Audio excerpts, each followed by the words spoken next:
Voilà, bien-aimés dans le Seigneur.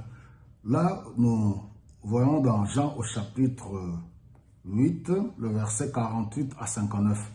C'est l'une des plus belles discussions que le Seigneur Jésus-Christ a avec ses compatriotes. Alors, ici, la question qui est posée est que Jésus est-il plus vieux que Abraham? Parce que vous allez voir dans la discussion, les Juifs qui étaient là, ils étaient tellement, ils s'acharnaient sur lui, ils avaient beaucoup de difficultés à digérer ce que le Seigneur leur disait. Alors, de prime abord, j'aimerais encore nous rappeler que les choses de Dieu, c'est spirituellement qu'on le comprend. C'est ce que Paul nous dit dans 1 Corinthiens au chapitre 2 à partir du verset 9. C'est spirituellement que nous le concevons, que nous le comprenons en utilisant un langage spirituel. Alors, Jésus est face à ses compatriotes, les pharisiens. Aujourd'hui encore, nous avons des pharisiens dans nos maisons, dans nos familles, dans notre société, qui pensent connaître ou comprendre Jésus-Christ, Jésus-Christ avec leur intelligence humaine. Peine perdue. Nous bénissons le Seigneur pour l'intelligence qu'il a donnée aux hommes. Voilà, les scientifiques ont fait de grandes découvertes. Ceux qui sont dans la technologie, nous sommes dans une société moderne. Nous voyons toutes ces grandes découvertes qui nous permettent à ce que nous puissions vivre convenablement. Mais cette intelligence humaine, cette intelligence scientifique, en rajoutant les coutumes, les traditions, les rites, ces choses ne peuvent pas nous permettre à accéder à ce qui est spirituel. Alors, ici, Jésus-Christ leur dit, si vous écoutez mes paroles et que vous obéissez à mes paroles, vous n'allez pas mourir. Un peu plus haut, il leur avait dit, si vous ne mangez pas ma chair et vous ne buvez pas mon sang, vous n'aurez pas la vie. Alors, ils étaient tellement fâchés.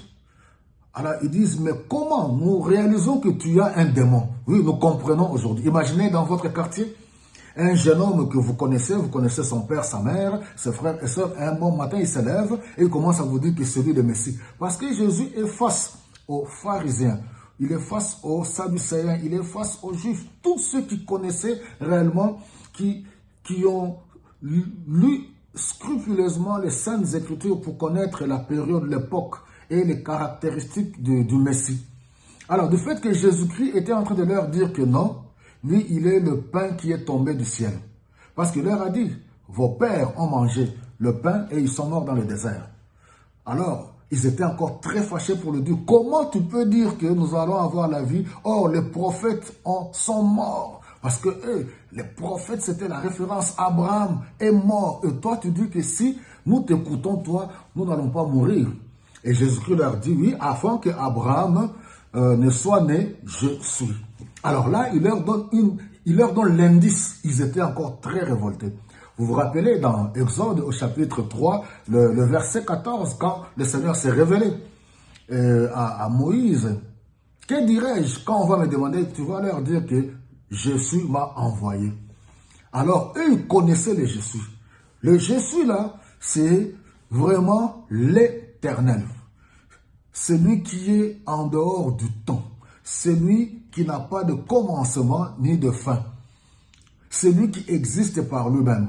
Alors imaginez comment toi, ce jeune homme qui vient de naître, je prends une commune dans ma ville de Kinshasa, par exemple la commune de Lingwala. Comment toi, on te connaît un jeune homme qui est né ici dans la commune de Lingwala? On connaît tes frères, tes sœurs. On a même joué avec toi au foot et tu prétends être le Messie. Leur problème, c'était les choses de Dieu. On ne peut pas les comprendre charnellement. Nous sommes en train de parler sur le Saint-Esprit. Le Saint-Esprit est Dieu, celui qui nous aide à comprendre les choses de Dieu. Alléluia. Sans le Saint-Esprit, on ne peut pas le comprendre. Et c'est pour cela, vous voyez, ils étaient énervés. Parce qu'ils ont refusé, ils sont aveuglés. Ils étaient aveuglés, ils ont refusé. S'ils reconnaissaient que Christ, Jésus-Christ, était le Messie, automatiquement, ils devaient l'adorer. Ils devaient directement reconnaître leurs péchés. Et ils devaient tout simplement s'incliner devant lui. Et ça, eux, ils ont refusé. Et surtout, selon eux, comme c'était des leaders spirituels, ils voyaient que Christ ne se comportait pas comme eux. Ils auraient voulu que Jésus-Christ puisse se joindre à eux, qu'il puisse se joindre à ce leadership de moribond, à ce leadership incompétent, à ce leadership de mensonge. Ils ont voulu que Jésus-Christ puisse se rejoindre à eux, se joindre à eux, mais ils ont vu que Jésus-Christ n'a pas voulu. Voilà, mes bien-aimés, Jésus-Christ est Dieu. Alléluia. Celui qui obéit à sa parole, celui qui entre en communion, celui qui croit en Jésus-Christ, ne mourra point, il a la vie éternelle. Que le Saint-Esprit nous aide. Jésus-Christ, il est l'auteur, alléluia, de toutes choses.